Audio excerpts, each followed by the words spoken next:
Let's revisit what Scott Adams, the creator of the comic strip Dilbert, said that got the strip canceled in so many outlets. Well, Rasmussen Poll, provocative little poll today, they said, do you agree or disagree with the statement, it's okay to be white? 26% of blacks said no. It's not okay to be white. 21% weren't sure. Add them together, that is 47% of black respondents were not willing to say it's okay to be white. So I realized, as you know, I've been identifying as black for a while, years now, because I like to be on the winning team. And I like to help. And I always thought, well, if you help the black community, that's sort of the biggest lever. You can find the biggest benefit. So I thought, well, that's the hardest thing and the biggest benefit. So I'd like to focus a lot of my life resources in helping black Americans. So much so that I started identifying as black to just be on the team I was helping. But as of today, I'm going to re-identify as white because I don't want to be a member of a hate group. I'd accidentally joined a hate group, and I don't want to have anything to do with them. And I would say, based on the current way things are going, the best advice I would give to white people is to get the hell away from black people. Just get the away. Wherever you have to go, just get away. Because there's no fixing this. This can't be fixed.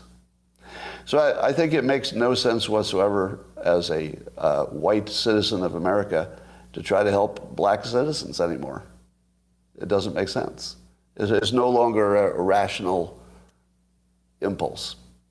And so I'm gonna back off from being helpful to black America because it doesn't seem like it pays off. Like I've been doing it all my life, and the only outcome is I get called a racist. Well, the fit hit the shan. Scott Adams is a racist. Now, I wrote a piece about this in which I said, the attack against Adams is unwarranted. The man is frustrated. Why? He's frustrated over so many blacks complaining that they are perpetual victims of oppression. And frustration is not racism. And here's what he said on his podcast in response. I didn't want to do an interview with anybody who was too friendly to my side or my point of view. So I've been turning down everybody who asked, and there's a lot of them, until I got a request from Larry Elder. Now, Larry Elder, I imagine, because he's on the conservative side, that he would say, all right, what you're saying is important. Let's talk about it. Maybe it was taken out of context. Now, I know he will say something like that because he wrote an article that got a lot of play in which he seemed to have a full understanding of my situation that was good for me. I mean, in other words, if you understood the situation, you would describe it in a way that doesn't make me look bad. So he wrote an article that was his actual opinion, I'm sure, and it was a positive for me. When Larry Elder asked me if I wanted to be on his podcast, what did I say? I said some version of, damn it, Larry Elder, you magnificent bastard. You got me. I can't say no to that because I operate on a reciprocity operating system. Larry Elder also operates on a reciprocity operating system. Why did he write a good article about me? Well, partly because he believed it. I'm sure it's exactly what he thinks. But he might also remember that I endorsed him for governor when he ran in the recall election against Newsom. So I did something for him that he didn't ask for. When I got in trouble, not a surprise, he's not the only person who emerged to do something for me just because sometime in the past I'd done something for them. The reciprocity operating system is magic. It's what gets Larry Elder successful, in part. I'm sure that I'll bet you if you asked Larry Elder, just use him as an example, if you said, do you believe that this has helped you, the tools for success that I just described, what do you think he'd say? He would say yes, and I'm not reading his mind. Because everybody who has his kind of success, which is quite notable, uses the same tools. And everybody who's not happy and not doing well are focusing on the past, focusing on grievances, focusing on what somebody else owes them, and focusing on how the system is going to prevent them from succeeding because it's all stacked against them. Now, one more thing. This white, woke author, professor, and activist, her name is Robin Angelo, invented a term called white fragility. In fact, she wrote a book called White Fragility, Why It's So Hard for White People to Talk About Racism. In this webinar, she is agreeing with Mr. Adams, only she's not being sarcastic. It's not hyperbole. She's not being wry. She's being deadly serious. Watch this. And then I'm a big believer in affinity space and affinity work. And I think people of color need to get away from white people and have some community with each other. And I'll let that go and maybe see if anyone else wants to pick it up. Now, what's the over-under on when this guilty white woman pushing for a new Jim Crow gets canceled? I'm betting on never. Please welcome Scott Adams, the creator of Dilbert. Scott, I got to tell you, I thoroughly enjoyed Dilbert, but I got to tell you, I had no recollection of you supporting me for governor. That ain't why I wrote my column. I wrote my column because I thought the pile-on against you was unfair. But I like that you highlighted that, because I think people missed that the whole point was about mindset. And what I was talking about is not somebody's DNA. I'm not talking about somebody's color. I was talking about the fact that the country has decided on this narrative that's sort of a backwards looking, let's look at history and feel bad about it. And, you owe us something because of history. That can't work in any situation. Won't work in business, won't work for you personally. And so the thing that makes me crazy is that you have, not you, but the world knows the set of tools that work, and they're all forward focused. Reciprocity, gratitude, optimism, can-do attitude, affirmations. It's all forward looking. And I think the Black community is suffering under a narrative that's coming from everywhere, from the schools, from the corporations, from the media, that the problem is white people, specifically white men. And so I think that creates a situation where the logical endpoint of that, now obviously I was using hyperbole to kind of scare people and shock them and get them to pay attention. But the obvious... Well, it sure worked. It worked. way better than I expected.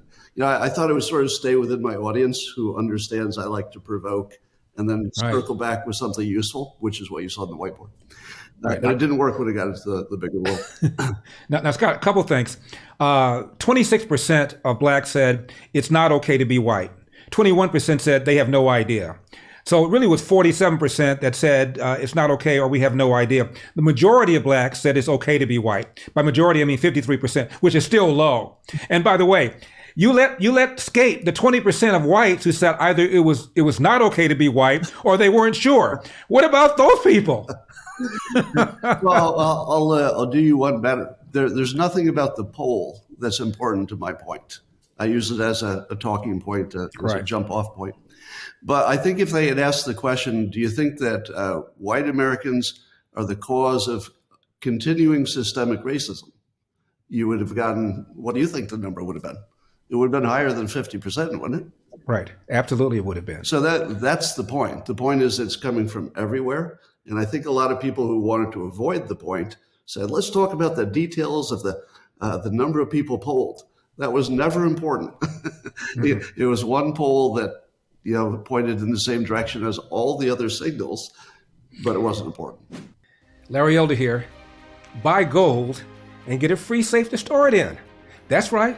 On qualifying purchases from Birch Gold Group now through March 31st, they will ship a free safe directly to your door. All you have to do is visit LarryForGold.com to get your free info kit on gold and to claim eligibility for your free safe. Here's the deal. The Fed keeps raising rates because, frankly, it's the only tool they have to keep inflation under control. And it's not working. You cannot spend your way out of inflation. You've seen the impact on the stock market. You've seen the impact on your savings. Hedge inflation by owning gold, whether physical gold and silver in your safe or through an IRA in precious metals. where you can hold real gold and silver in a tax-sheltered retirement account.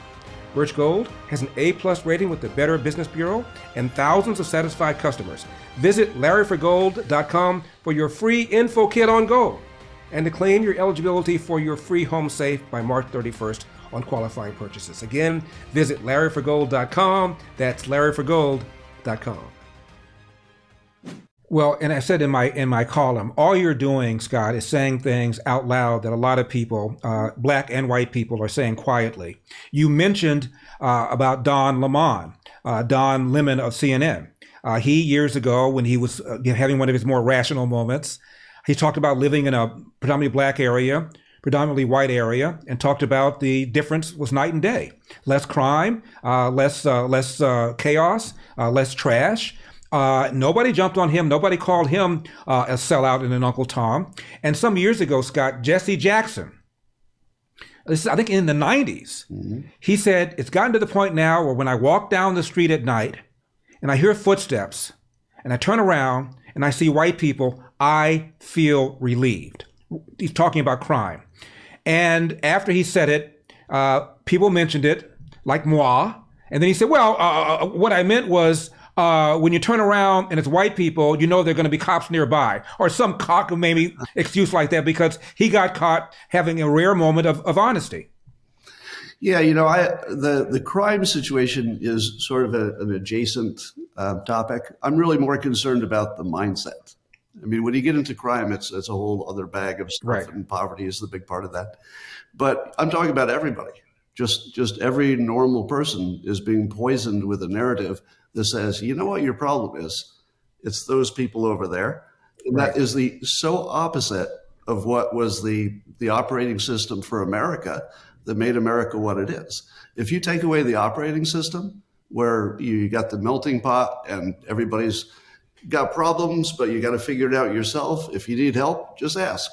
Happy to help. I mean, that's the American spirit. As soon as you lose that and it becomes a grievance festival, I don't see how that could work.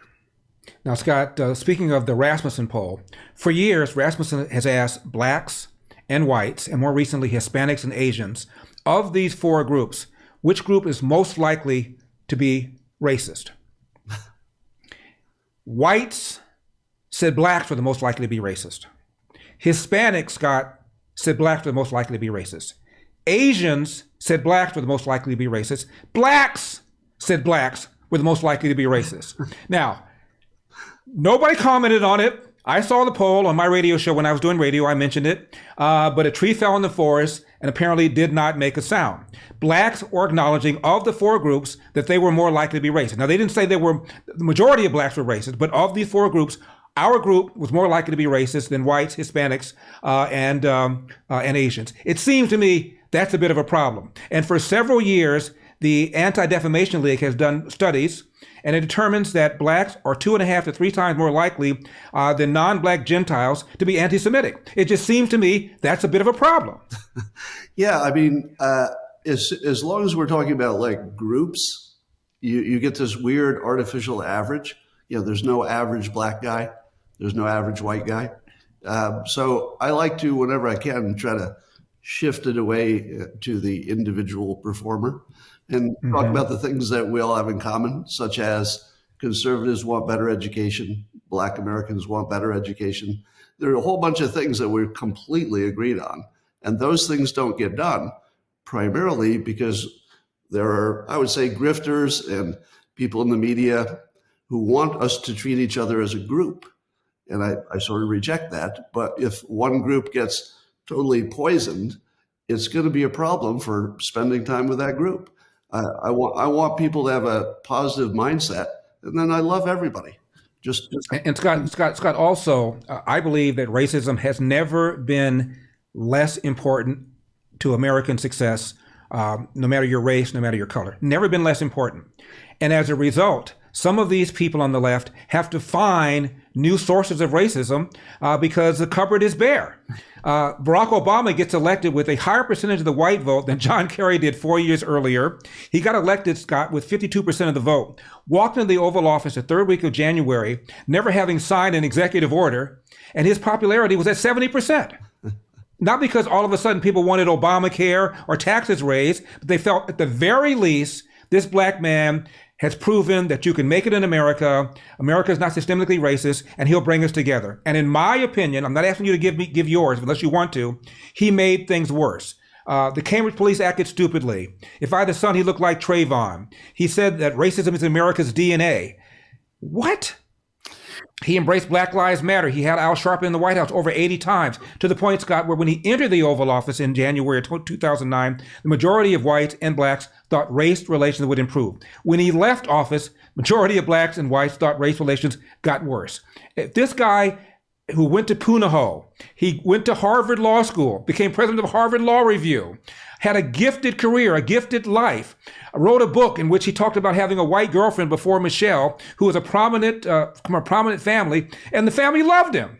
He dumped her because she was white and felt she would be a liability if he ran for president. I mean, really? He wrote it in his book, Scott. I'm not making this stuff up. So, and this guy is whining about racism. I think it turned off a lot of people, and a lot of people felt, I've given at the office. I can't think of anything more I can do or I can be. And I think you're an example of that. You were a Bernie Sanders supporter, for crying out loud. Well, no, not a Bernie Sanders supporter. I describe myself as left of Bernie socially. Okay, left of Bernie. So, all right, that's just as bad, but it's okay.